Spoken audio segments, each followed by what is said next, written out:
அறிவோம் ஆரோக்கியம் நேயர்கள் அனைவருக்கும் அன்பான வணக்கங்கள். நான் ஸ்ரீவர்மா மருத்துவமனையின் மகளிர் சிறப்பு மருத்துவர் ஜெயரூபா. சமீப காலமாக குளிர்லேருந்து கொஞ்சம் வெயில் காலம் மாறும் பொழுது நிறைய பேருக்கு காய்ச்சல் இருக்குது. அந்த காய்ச்சல் ஒரு 2 நாள் 3 நாள் இருக்குது அப்படின்னா அதுக்கப்புறமா 2-3 வாரங்களுக்கு இருமல் சார்ந்த பிரச்சனைகள் அதிகமாக இருக்குது. சளியும் தொடர்ந்து இருந்துக்கிட்டே இருக்குது டாக்டர். உடல் சோர்வு இருக்குது. சாயங்கால நேரத்தில் உடம்புக்குள்ளே குளிர் காயிற மாதிரி உள்ளேயே ஒரு காய்ச்சல் இருக்கிற மாதிரி இருக்குது. எப்பவுமே டயர்டாக இருக்குது. இந்த கம்ப்ளைண்ட்ஸை நிறைய பேர் சொல்கிறாங்க.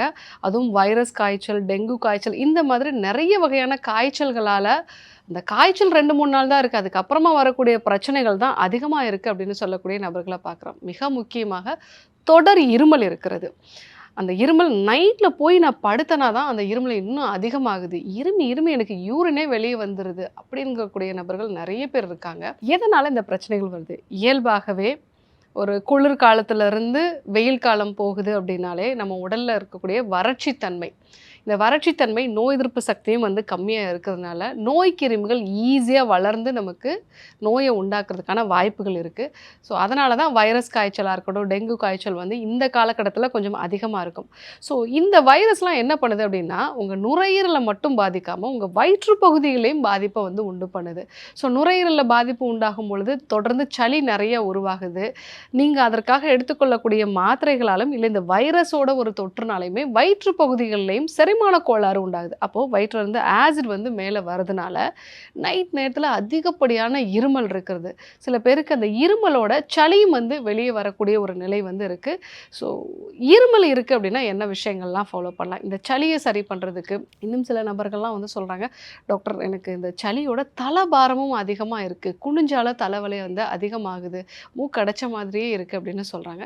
இதற்கான வீட்டு சிகிச்சை முறைகள்லாம் என்ன? அதை பற்றி நம்ம பார்க்க இருக்கிறோம். ஸோ தொடர்ந்து உங்களுக்கு சளி தொந்தரவுகள் இருந்துக்கிட்டே இருக்குன்னா நீங்கள் நான் சொல்லக்கூடிய இந்த ஒரு கஷாயத்தை வீட்டிலேயே பயன்படுத்தலாம். துளசி, கற்பூரவல்லி, சின்ன வெங்காயம், ஜீரகம் இது எல்லாத்தையுமே ஒரு 4 டம்ளர் தண்ணி விட்டு 1 டம்ளராக காய்ச்சி வடிகட்டி கஷாயமாக காலையில் வெறும் வயிற்றில் எடுத்துக்கலாம். ஸோ அந்த மாதிரி எடுத்துக்கும் பொழுதும் சளியோட அளவு குறையும். இல்லைனா இதை 2 லிட்டர் தண்ணி விட்டு 1 லிட்டர் தண்ணியாக காய்ச்சி வடிகட்டிட்டு ஒரு ஃப்ளாஸ்கில் வச்சுட்டு அப்பப்போ நம்ம எடுத்துக்கலாம். அந்த மாதிரி எடுத்துக்கும் போதும் இந்த சளி தொந்தரவுகள், தொண்டை பகுதியில் இருக்கக்கூடிய வறட்சி தன்மை இது எல்லாமே குறையும். ஸோ அடுத்ததாக ஆடாதோடை மணப்பாகு அப்படிங்கிறது கிடைக்கும். ஸோ அந்த ஆடாதோடை மணப்பாகுமே நெஞ்சில் தேங்கின இந்த சளி, இந்த சில பேருக்கு கட்டிப்பட்ட சளியாக இருக்கும், அதை வெளியேற்றுறதுக்கு ரொம்பவே யூஸ்ஃபுல்லாக இருக்கும். மூணாவதாக சில பேருக்கு பார்த்தீங்கன்னா நைட்டில் மட்டும் தொடர்ந்து இருமல், தொண்டையில் ஒரு வறட்சி தன்மை இருக்குது டாக்டர், பெருசாக சளிலாம் வரல ஆனால் தொடர்ந்து இருமல் மட்டும் இருந்துக்கிட்டே இருக்குன்னு சொல்கிறவங்க சுக்கு பொடி ஒரு 1/4 டீஸ்பூன், அது கூட ஒரு 1/4 டீஸ்பூன் அளவுக்கு உருக்குன நெய் சேர்த்து ஒவ்வொரு 3 மணி நேரத்துக்கு ஒரு முறையும் நம்ம சாப்பிடலாம். அப்படி சாப்பிடும்போது இந்த தொண்டையில் இருக்கக்கூடிய வறட்சி தன்மையும் குறையும், செரிமான கோளாறுகளும் சரியாகும், நெஞ்சில் தேங்கின இந்த சளியும் வெளியாகும், இருமலும் நல்லாவே குறையும். ஸோ இந்த ஒரு விஷயத்தையும் நம்ம ஃபாலோ பண்ணலாம். 4வதாக தூதுளை நெய், அதாவது தூதுளை கீரை கிடச்சிது அப்படின்னா அதை நெய்யோடு சேர்த்து காய்ச்சிட்டு அந்த நெய்யை 1 டீஸ்பூன் அளவுக்கு உருக்கி நம்ம எடுத்துக்கிட்டோம் அப்படின்னாலும் இந்த சளி எல்லாமே இலக்கி வெளியே வந்துடும். ஸோ அதே மாதிரி தொடர் இருமல் இருக்கிறது, தலைபாரம் இருக்கிறவங்களுக்கும் இந்த தூதுவளை நெய் நம்ம பயன்படுத்தலாம். 5வதாக கல்யாண முருங்கை இல்லைன்னா முசுமுசுக்கை அடை. நிறைய கிராமப்புறங்கள்லாம் இந்த கல்யாண முருங்கை இல்லைன்னா முசுமுசுக்கை கிடைக்கும். இதை அடை மாதிரி நம்ம தயாரித்து சாப்பிட்லாம். கேழ்வரகு மாவு சேர்த்து இல்லை அரிசி மாவு சேர்த்துட்டு இந்த முள் முருங்கை இல்லைன்னா முசுமுசுக்கையை அந்த இலைகளை மட்டும் நல்லா அரைச்சிட்டு அது கூட மிளகு, சீரகம், மஞ்சள் தூள், சின்ன வெங்காயம் சேர்த்து அடை மாதிரி செஞ்சு சாப்பிடும் பொழுது இந்த நாட்பட்ட சளி, வயிறு சம்பந்தமான பிரச்சனைகள், தொடர் இருமல் இது எல்லாமே சரியாகும்.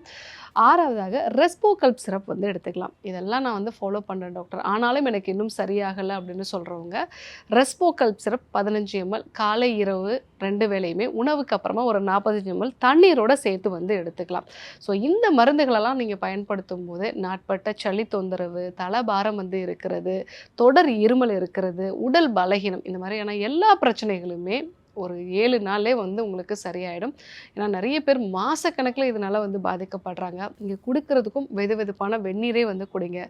உணவுப் பொருட்களையும் வெது வெதுப்பாக இருக்கிற மாதிரி நல்லா ஈஸியாக செரிக்கிற மாதிரி ரசம் மாதிரியான உணவுப் பொருட்களை சேர்த்துக்கோங்க. இதெல்லாம் ஃபாலோ பண்ணிங்க அப்படின்னா நாட்பட்ட சளியை, முக்கியமாக இந்த காய்ச்சலுக்கு அப்புறமா வரக்கூடிய இருமல் இது எல்லாத்தையுமே சரி செஞ்சுக்கலாம். இன்னைக்கு தொடர்ந்து இருக்கக்கூடிய சளி தொந்தரவு, இருமல் இதற்கான காரணங்கள்லாம் என்ன? எப்படி சரி செய்யுது? அப்படிங்கிறதுக்கான ஒரு 6 வீட்டு குறிப்புகள வந்து நம்ம பார்த்தோம். கண்டிப்பா ஃபாலோ பண்ணி பாருங்க. இதே போன்று ஒரு நல்ல தகவலோட உங்களை சந்திக்கிறேன். நன்றி, வணக்கம்.